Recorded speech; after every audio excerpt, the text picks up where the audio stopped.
बिस्मिल्लाहिर्रहमानिर्रहीम। अस्सलाम वालेकुम। कैसे हैं आप सब? उम्मीद है सब खैरियत से होंगे। अल्लाह ताला हम सब को अपनी हिफ्ज़ अमान में रखे, आमीन सुम्मा आमीन। तो जनाब आप देख रहे हैं कि यहाँ पे मैं बॉटल से दूध निकाल रही थी और दूध जो है वो निकल नहीं रहा था, तो क्योंकि उसके ऊपर जमी हुई थी बलाई, तो अब मैंने वो हटाई है। तो अब यहाँ पे रखी है चने की दाल, तकरीबन 2 कप बॉयल हुई हुई, तो उसमें मैं 1 कप डालूँगी मिल्क का, और इसको फिर मैं अच्छा सा मैश कर लूँगी और बिल्कुल यानी ब्लेंडर से इसको ब्लेंड करके। और यहाँ पे इसका बन रहा है चने की दाल का हलवा। तो क्योंकि आज सुबह हमारे यहाँ बारिश हो गई है, और उसके बाद तो हुई नहीं, सुबह 10 मिनट की हुई थी बारिश सिर्फ, लेकिन जब बारिश हो जाए तो फिर चने की दाल का हलवा बन के चने की दाल का यानी वो उसका रोटी बननी ज़रूरी होती है, मीठी रोटी, और आलू भरे पराठे भी बनने ज़रूरी होते हैं। तो खैर बनाए तो मैंने सब कुछ, लेकिन वक्फे वक्फे से बनाए, यानी फ़ौरन दोपहर लंच में नहीं करा ये काम। और अभी आपके साथ शेयर करती हूँ कि मैंने कब कब बनाई ये सारी चीज़ें। तो यहाँ पर सबसे पहले तो चने की दाल, क्योंकि मेरे पास बॉयल हुई हुई रखी रहती है हमेशा, कि भाई कब बारिश हो जाए, कब मुझे ये बनानी पड़ जाए। तो इसका हम सबसे पहले जो है हलवा बनाते हैं। तो बस इस 2 कप चने की दाल में 1 कप मैंने इसमें ऑयल डाल, वो सॉरी 1 कप, अल्लाह माफ़ करे, 1 कप ऑयल नहीं 1 कप दूध डाला है। और बस इसको थोड़ा सा भून लूँगी, और जब ये अच्छे से भुन जाएगी तो इसमें 3 टेबल स्पून के बराबर मैं इसमें ऑयल डाल दूँगी।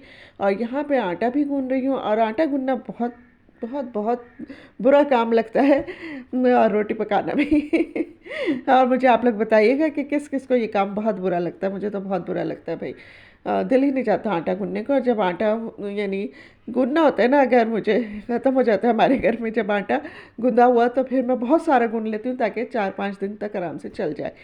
तो वरना तो 2-3 रोटियाँ ही बननी होती हैं। अब 2-3 रोटियों का तो मैं रोज़ाना नहीं गूँध सकती, इसलिए मैं बहुत सारा गूँध के रख लेती हूँ। अच्छा जनाब, इसमें मैंने ऑयल डाल दिया है। अब इसमें जाएगी शक्कर, शक्कर डालूँगी इसमें ब्राउन। और 1 कप जाएगी, तो पहले मैंने थोड़ी सी डाली है, इसको अच्छा सा मिक्स कर दूँगी, फिर बाकी भी डाल दूँगी इसी में। और जब ये यानी इसमें से अच्छी खुशबू आने लगेगी, कलर तो इसका नहीं चेंज हो पाता, लेकिन इसमें से खुशबू बड़ी अच्छी आने लगती है चने की दाल की भुनी हुई। तो बस फिर इसमें मैं डाल दूँगी देसी घी, तकरीबन 3 से 4 टेबल स्पून के बराबर। और बस यहाँ पर जो है मेरा चने की दाल का हलवा तैयार हो जाएगा। जब ये पैन छोड़ देगा और बिल्कुल सिमटने लगेगा, तो हम इसको तैयार समझेंगे। और कुछ लोग कहते हैं कि कलर मेरे चने की दाल के हलवे का जो है वो बहुत लाइट लाइट सा होता है, डार्क नहीं होता। तो जब भुन जाती है चीज़, तो फिर उसको और मज़ीद क्या पकाना उसको भाई, इतनी मेहनत क्या करना। अच्छा जनाब, यहाँ पर जो है मैं बना रही हूँ बिरयानी बड़ी मज़ेदार सी। तो यहाँ मैंने अभी के लिए चावल बॉयल किए थे, फिर मेरा इरादा चेंज हो गया। मैंने कहा चलो ये जो है हम इसको बनाते हैं बिरयानी। तो पहले थोड़ा सा मैंने ऑयल डाला है, और एक दिन पहले जो मैंने कढ़ाई गोश्त बनाया था, उसमें से 4-5 बोटियाँ बची हुई थी चिकन की। तो और थोड़ा सा सालन भी बचा हुआ था, तो मैंने कहा चलो उसका बना लेते हैं। तो वही मैंने सालन इसमें डाल दिया है, उसी का ऑयल था तो वो मैंने पहले डाल दिया था। और फिर उसमें मैंने 2 आलू बॉयल करके डाल दिए हैं, और उस साथ में हरी मिर्चें भी डाल दी हैं, ब्राउन प्याज भी डाल दिए, आलू बुखारे भी डाल दिए हैं।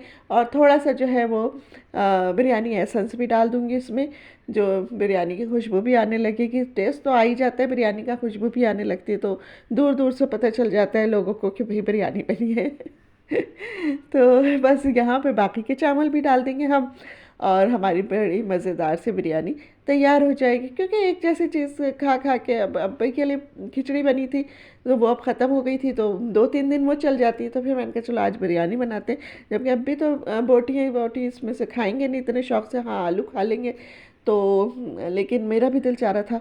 तो क्योंकि मैं राइस खाने की बहुत शौकीन हूँ, मैं अपने अब्बी पर ही गई हूँ, और मुझे दिन रात सुबह शाम दोपहर सब टाइम अगर राइस मिल जाए तो मुझे कोई परेशानी नहीं होती। तो बस यहाँ पे मैंने बाकी के भी चावल डाल दिए हैं इसमें, और फिर इसमें प्याज डाल दिए। और हरा धनिया पुदीना भी डालना चाहें तो इधर डाल सकते हैं, लेकिन मेरे घर वाले खाते नहीं हैं, तो फिर मैं नहीं डालती हूँ, कि ज़ाया करने से क्या फ़ायदा। और इसमें कलर डाल दिया, फूड कलर डाला है मैंने। और जनाब फिर थोड़ा सा एसेंस डाल के और थोड़ा सा ऊपर से ऑयल डाल दिया है और इसको रख देंगे हम दम पर। और जब ये दम पे रख देंगे इसको अच्छा सा, तो फिर मैं आपको अब दिखाऊंगी अपना किचन।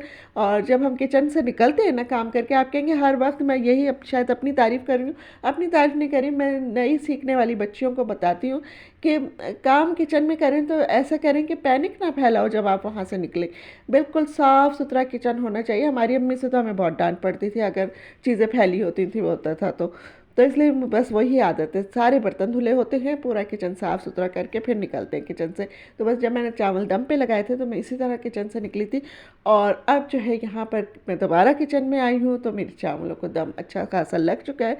तकरीबन मैंने इसको 20 मिनट का दम लगाया था और मेरी बड़ी अच्छी खुशबू भी आ रही है और चावल भी अच्छे खिले खिले से बन गए हैं।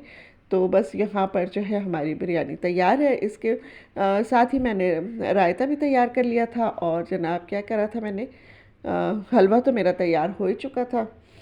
तो बस अब हम लगाते हैं टेबल। और टेबल पे सैलड भी रखी है, बिरयानी भी रखी है, रायता भी रखा है, मीठे में हलवा भी रखा है। तो बस ये हमारा लंच रेडी है। और लंच के बाद जो फिर डिनर आ जाता है। तो बस बीच में यानी आजकल मैंने बताया ना मेरे हस्बैंड की तबीयत सही नहीं है और अब मेरी मेरी अपनी भी तबीयत सही नहीं है। तो बस कुछ नहीं करती, फिर बाकी टाइम आराम ही करती हूँ क्योंकि खाना पकाना ज़रूरी है, इसके तो बगैर फिर गुजारा नहीं होता।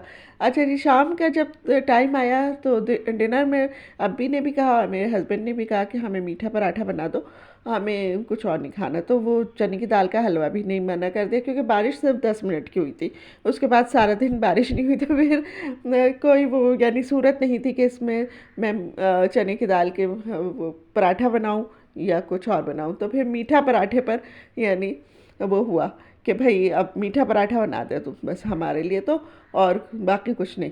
तो बस मैंने एक एक मीठा पराठा बनाया है, ब्राउन शुगर डाल के बनाया है। और आपको पता है मेरे हस्बैंड ने मुझे मीठा पराठा बनाना सिखा दिया है माशाल्लाह से। इस दफ़ा तो बहुत ही अच्छा बना, नरम भी बना और यानी बिल्कुल सॉफ्ट सा। और अब्बी ने भी बड़े मज़े ले लेके खाया और मेरे हस्बैंड ने भी खाया। तो बस यहाँ पर जो है फिर मैंने अपने लिए जो है थोड़ा सा आलू का पराठा बना लिया था। अब नमकीन कुछ बनाना था तो फिर मैं तो मीठा पराठा नहीं खा सकती थी, तो फिर मैंने अपने लिए थोड़ा सा आलू का यानी बैटर बनाया था और उसके साथ जैसे वो बनता है भुर्ता टाइप, और बहुत दफ़ा बता चुकी हूँ, तो बस वैसे ही बनाया था। और फिर उसके बाद जो है अपना भी पराठा बना लिए थे और मैं इसको यानी तवे पे भी करके फिर बढ़ा रही हूँ ताकि ये थोड़ा यानी बहुत मोटा सा बन रहा था तो थोड़ा पतला सा हो जाए पराठा। और माशाल्लाह से बहुत अच्छा सा बन गया था क्योंकि अच्छा सिक जाता है। और मेरी आदत है मैं हल्की आंच पे पकाती हूँ, बहुत ज़्यादा तेज़ आंच पे नहीं पकाती हूँ। और घी जिसमें इस्तेमाल करूँ वो तो मैं बिल्कुल हल्की आंच पे बनाती हूँ ताकि धुआं ना हो पाए घर में, क्योंकि सफाई बड़ी मुश्किल से होती है। अगर धुआं हो जाता है फिर सब काला हो जाता है तो फिर वो सफाई करना बड़ा मुश्किल काम होता है। माना कि मेड करती है सफाई, लेकिन ज़ाहिर है उसको भी बहुत मेहनत करनी पड़ती है फिर। तो इसलिए मैं बहुत हल्की आंच पर ही बनाती हूँ, ना घी उड़े ज़्यादा और ना धुआं उड़े। तो और अच्छा बनता है, क्रिस्पी सा, बड़ा मज़ेदार सा बन जाता है। तो कभी आप लोग भी ट्राई करके देखिएगा। घी कम से कम यानी घी वाली कोई भी चीज़ बना रही हैं तो उसको बहुत तेज़ आंच में मत बनाएं कभी भी, यानी धुआं ना निकले। बहुत मजबूरी की हालत में कभी मैं इस तरह बनाती हूँ। तो बस यहाँ पर ये मेरे हस्बैंड का तैयार हुआ है अभी, क्योंकि अभी नमाज़ पढ़ रहे हैं। तो बस उनका भी मैं तैयार करके रख दूँगी। वो बहुत गरम गरम नहीं खाते हैं, वो ठंडा खाते हैं। वो कहते हैं थोड़ा सा ठंडा होने दो। तो बस उनके लिए इसके बाद तैयार करूँगी, फिर आखिर में अपना कर लूँगी आलू वाला पराठा। और यहाँ पर जो है मैं अपने हस्बैंड को दे दिया मैंने उनको। तो उन्होंने चने की दाल के हलवे के साथ खाया, अब्बी ने दही के साथ खाया। तो मैंने उनके आगे दोनों ही चीज़ें रख दी थी। और यहाँ पे मैं अब्बी का बना रही हूँ। और बस साथ साथ जो है ना फिर मैं शॉर्ट वीडियो भी रिकॉर्ड कर रही होती हूँ। तो फिर यहाँ पे मेरा कैमरा लगा हुआ है, तो दूसरा पराठा जब मैंने बनाया तो मैंने कहा चलो इसकी मैं शॉर्ट वीडियो बना लेती हूँ। तो इसमें भी काफ़ी टाइम लग जाता है ये सारे काम करने में भी, वरना काम इतना नहीं होता। लेकिन जब वीडियो बनानी हो ना तो पता चलता है कि भाई अभी अब इस एंगल से कैमरा रखो, अब इस एंगल से रखो, तो वो थोड़ा सा यानी काम बढ़ जाता है और इससे थकन भी बहुत ज़्यादा हो जाती है। तो फिर मैं कुछ और करने के काबिल भी नहीं रहती हूँ कि वीडियो बना ली अगर खाना पकाने की, तो उसके बाद फिर कुछ नहीं कर सकते बंदा। तो यहाँ पर जो है मैंने यह आलू में खूब सारा क्योंकि मेरे हस्बैंड ने खाना नहीं था, अब्बी ने खाना नहीं था, तो हरा धनिया पुदीना बहुत सारा डाला था इसमें। मुझे बहुत पसंद है लेकिन मैं डालती नहीं हूँ उन दोनों की वजह से कि दोनों नहीं खाते। तो बस मैंने तो लेकिन अपने लिए फिर आलू बॉईल करे और उसमें फिर मैंने ये हरी मिर्चें, हरा धनिया, पुदीना, प्याज, टमाटर सब चीज़ें डाली हैं। और फिर उसके बाद जो है ज़ीरा और कुटी हुई लाल मिर्च, सॉल्ट और चाट मसाला भी डाला, लेमन भी डाला। और ये बैटर अच्छा सा बनाने के बाद इसका फिर मैंने अपने लिए पराठा बना लिया। और हस्ब आदत अपने किचन को भी साथ साथ साफ़ करती जा रही थी कि जो जो चीज़ें यानी काम ख़त्म होता जा रहा था जिन जिन चीज़ों का, वो सारी चीज़ें मैं उसकी जगह पे रखती जा रही थी। और इस तरह से जब मेरा ये पराठा बन के तैयार हुआ तो मेरा किचन भी साफ़ सुथरा हो चुका था। तो बस ये छोटी छोटी सी टिप्स होती हैं।